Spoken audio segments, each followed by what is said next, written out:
குறைவு நடுவில் அவள் போஷித்தாள். நிறைவாய் இருக்கும்போது அவள் போஷிக்கல, குறைவு நடுவில், பஞ்சத்தின் நடுவில், பற்றாக்குறை நடுவில் போஷிச்சா.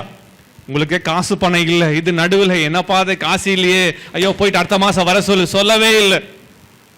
அவகிட்ட என்ன இருந்துச்சு அதில் கொடுத்தா. குறைவு நடுவில் கனம் பண்ண கற்றுக்கொள்ளுங்க.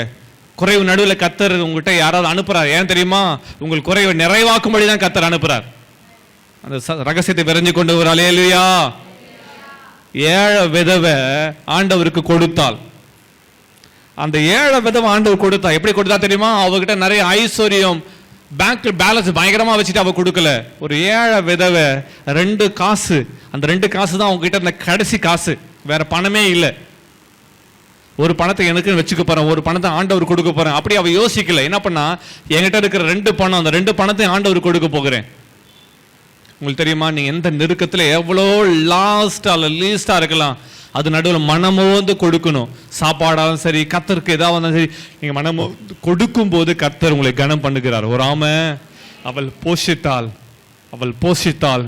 கத்தர் அந்த பஞ்சகாலம் முழுவதும் கத்தர் அவளை போஷிச்சா.